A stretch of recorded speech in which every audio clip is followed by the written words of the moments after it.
Hello everyone, welcome back to my YouTube channel Management by Ms. Bushra. So in today's lecture we are going to study the topic segmentation, targeting and positioning. So let us start with the video. So the first topic is segmentation. जब भी हम marketing context में बात करते हैं तो segmentation का normally मतलब क्या होता है, मार्केट को पॉपुलेशन को डिवाइड कर देना सेगमेंट्स में. सी फॉर एग्जांपल कि इंडिया की अगर हम बात करते हैं तो बहुत सारी पॉपुलेशन है, राइट. लेकिन अगर हम इस पॉपुलेशन को स्टडी करना चाहेंगे, कोई भी प्रोडक्ट हमें लॉन्च करना है, तो अगर मुझे स्टडी करना है इस पॉपुलेशन को, तो सबसे पहले I need to segment this population, right. I need to segment it on various spaces, ताकि वो मेरी जो स्टडी है पॉपुलेशन को स्टडी करना मेरे लिए काफ़ी इजी हो जाए. तो बेसिकली सेगमेंटेशन वो प्रोसेस है where we are trying to divide a larger market or audience or population into small parts, into manageable groups, so that it becomes quite easy for us to study that, right. उसी तरीके से business organisations को segmentation हमें बहुत help करता है उनकी marketing strategies को फ्रेम करने के लिए, प्रोडक्ट्स बनाने के लिए, सर्विसेज बनाने के लिए, डिलीवर करने के लिए, ताकि हम प्रॉपरली कस्टमर जो जो भी हमारे टारगेट कस्टमर है उनकी नीड्स को मीट आउट कर पाए. ओके. तो फॉर एग्जांपल, अगर आपका टोटल पॉपुलेशन साइज 1000 है and I have to make a product, right. अब मुझे प्रोडक्ट बनाना है, 1000 की पॉपुलेशन है टोटल. तो पहले मुझे जानना होगा कि 1000 पॉपुलेशन कैसी है, what they want, what is the need, what is the demand. अब मुझे जब ये स्टडी करना है तो क्यों ना हम पहले इन पॉपुलेशन को छोटे छोटे पार्ट्स और ग्रुप में डिवाइड कर दें based on various things. Okay. अगर लेट्स से मैंने 100 के 10 ग्रुप्स बना दिए, तो जब हम 10 ग्रुप्स को स्टडी करेंगे तो that will be much easy. Okay. So यही है segmentation. It is based on idea that not all consumers have same preferences, needs और behaviors. जब हम एक जैसे कस्टमर्स को कैटेगराइज करेंगे एक पर्टिकुलर ग्रुप में, तो उनको स्टडी करना काफ़ी इजी हो जाएगा and we will be able to meet out their needs and demands. Okay.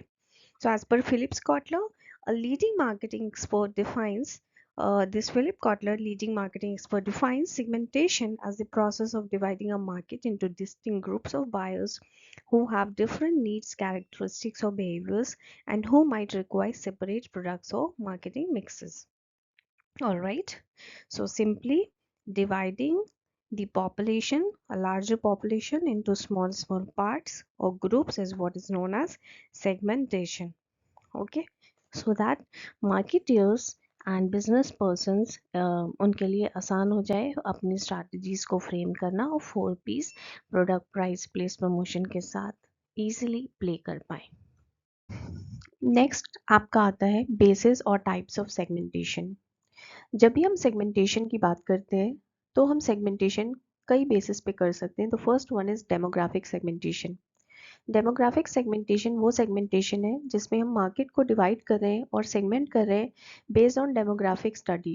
Demographics में जैसे फॉर एग्जांपल जब हम एज के बेसिस पे, जेंडर के बेसिस पे, इनकम के बेसिस पे, educational qualifications, occupation, profession, marital status, इन सारी बेसिस पे जब हम मार्केट को सेगमेंट करते हैं मार्केट को स्टडी करने के लिए, तो that is known as demographic segmentation.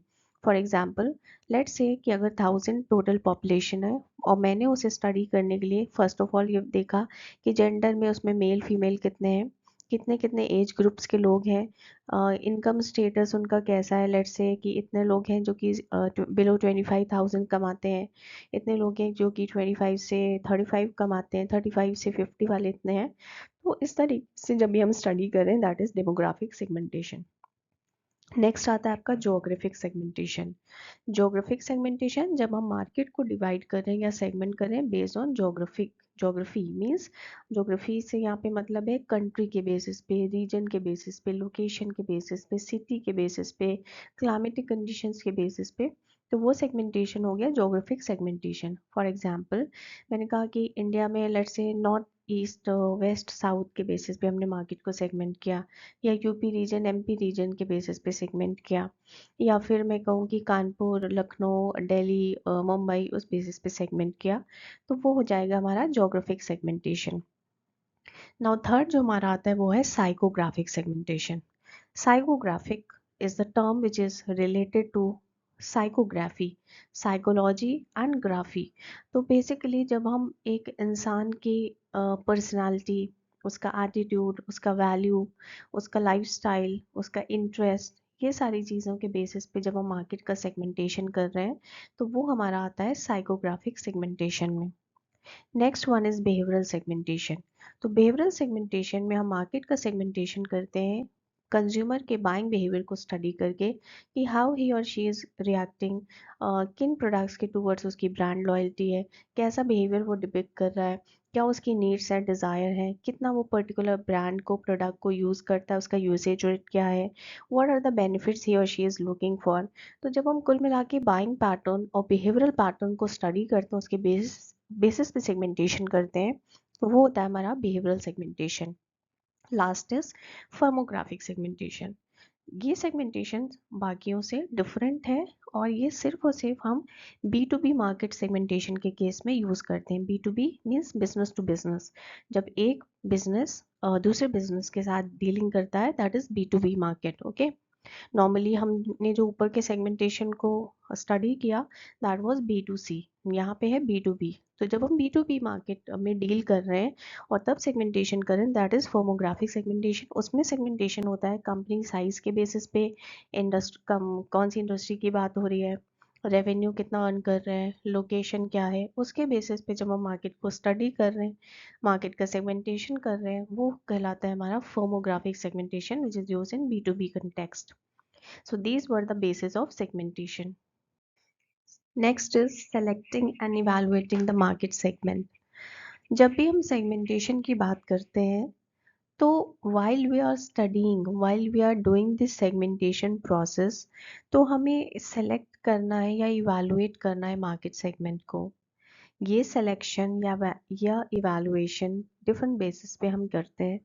The first is single segment concentration। इस अप्रोच में बेसिकली हम सिर्फ एक सिंगल सेगमेंट को फोकस करते हैं, उस पर कॉन्सेंट्रेट करते हैं। अक्सर ये अप्रोच तब हम यूज़ करते हैं जब हमारे पास लिमिटेड रिसोर्सेज हैं। In that case it is a very good approach. Single segment concentration, for example, हमारे पास एक ही तरीके का प्रोडक्ट बनाने के लिए रिसोर्सेज अवेलेबल हैं। तो लेट्स से मार्केट बहुत बड़ा है और एक पर्टिकुलर सेगमेंट को ही हम फोकस करें उसी एक प्रोडक्ट के साथ। हम सिंपल कह सकते हैं product, let's say we have the पूरी जो पॉपुलेशन है, पूरा जो हमने सेगमेंटेशन किया उसके बेसिस पे हमारे पास 5 मार्केट्स हैं, और प्रोडक्ट हमारे पास एक है। तो एक प्रोडक्ट और उस पांचों में से एक मार्केट को हम सेगमेंट कर रहे हैं, that is single segment concentration. Second आता है आपका प्रोडक्ट स्पेशलाइजेशन। यहाँ पे हम क्या कर रहे हैं, we are concentrating on making a particular product and we sell this to variety of segments. Means again focus हमारा एक अच्छा प्रोडक्ट बनाने पे है, और उस प्रोडक्ट को हम एक सेगमेंट में नहीं, रैदर वेरियस सेगमेंट्स में फोकस करेंगे, वेरियस सेगमेंट्स में सेल करेंगे। तो उससे क्या होगा, with single product we are entering into various segment. So this coverage pattern helps to build a strong reputation in a certain product or technology. Of course, there are downside risks if your product is made obsolete by another product, because हम एक ही product में deal कर रहे हैं, तो हमारे लिए काफ़ी ये risky है। Third is market specialization। तो market specialization में क्या हो रहा है कि आपका जो कवरेज पैटर्न है, यहाँ पे आप स्पेसिफिक एक सिंगल सेगमेंट पे फोकस करेंगे, कंसंट्रेट करेंगे, और वैरायटी ऑफ प्रोडक्ट्स में डील करेंगे।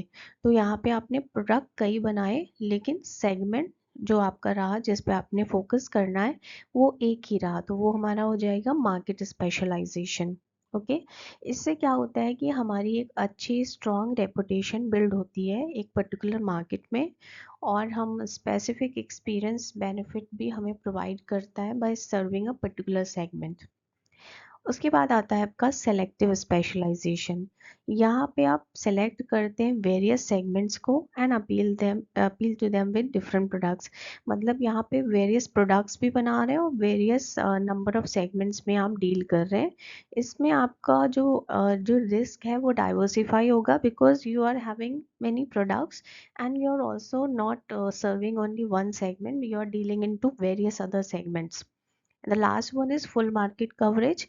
यहाँ पे आप सारे वेरियस प्रोडक्ट्स बनाते हैं और सारे सेगमेंट्स को टारगेट करते हैं, मीन्स सारे सेगमेंट्स पे आपका फोकस है, कंसंट्रेशन है। तो this is full market coverage. Okay, ये ऐसी अप्रोच है जिनके पास, ऐसे फर्म्स जिनके पास एम्पल अमाउंट ऑफ रिसोर्सेज है, वही ये फुल मार्केट कवरेज स्ट्रैटेजी को यूज कर सकते हैं। तो सिंगल सेगमेंट कॉन्सेंट्रेशन में हमने क्या किया, एक सिंगल सेगमेंट को कॉन्सेंट्रेट किया, एक को फोकस किया एक ही प्रोडक्ट के साथ। देन प्रोडक्ट स्पेशलाइजेशन में हमने एक ही प्रोडक्ट बनाया बट उसको वेरियस सेगमेंट्स में सेल किया।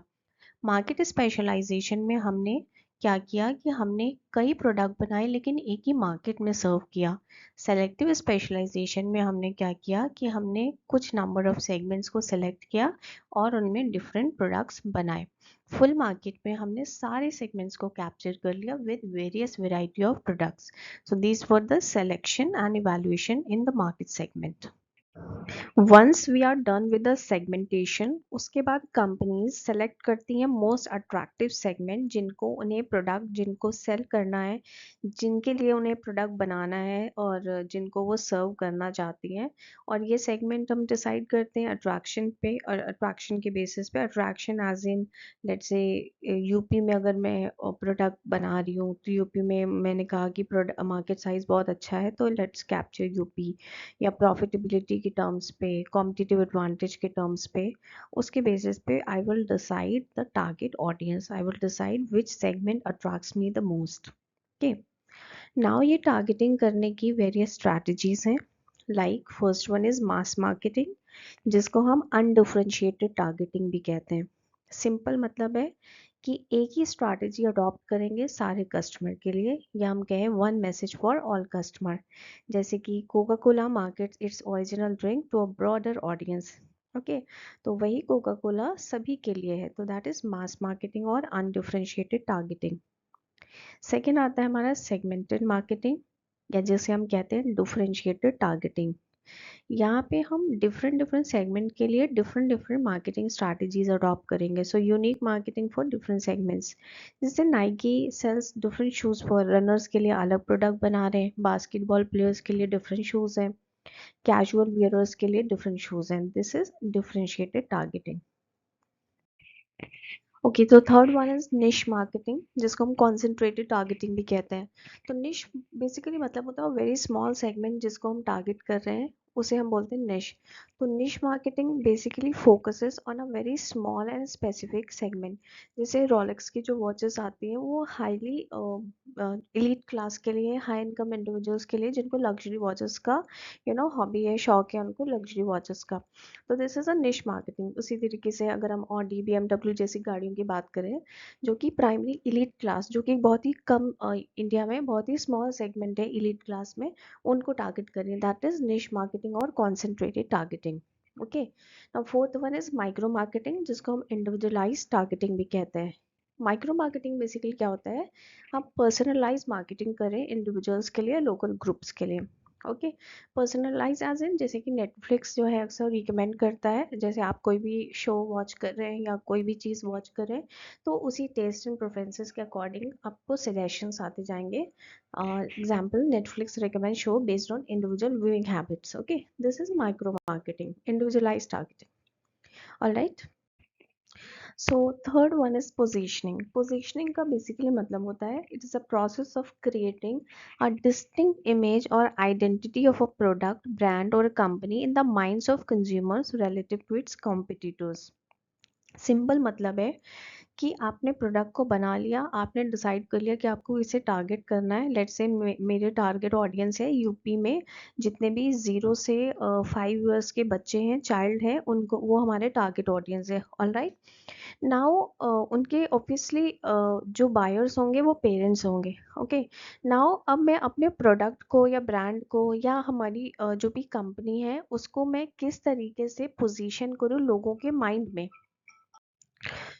तो बेसिकली पोजीशनिंग में हमने क्या किया कि एक तरीके से एक जैसी भी मुझे इमेज क्रिएट करनी है अपने अपने ब्रांड की, अपने प्रोडक्ट की in the mind of consumer, या जो मेन चीज़ मुझे हाईलाइट करानी है, जिस चीज़ पे मैं एक दिमाग में, उनके माइंड में, ब्रेन में एक इमेज, एक पर्टिकुलर चीज़ को बताना चाहती हूँ, वो चीज़ को मैं हाईलाइट करूँगी और उसके बेसिस पे मैं उनके माइंड में पोजीशन करूँगी।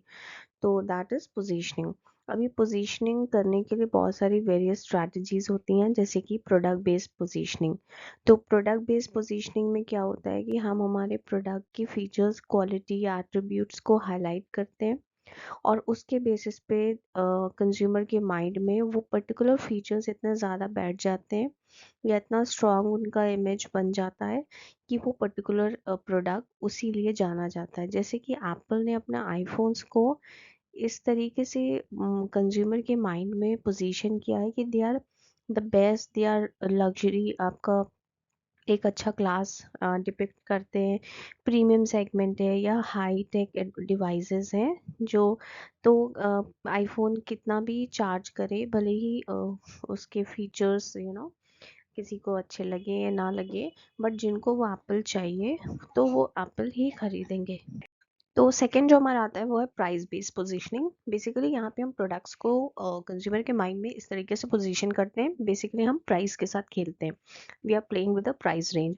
तो we are just trying to show कि हमारा प्रोडक्ट जो है वो सबसे सबसे सस्ता है, जितने भी कॉम्पिटिटर्स प्रोडक्ट हैं उन सबसे सस्ता है, लोएस्ट कॉस्ट है, तो यू शुड बाय।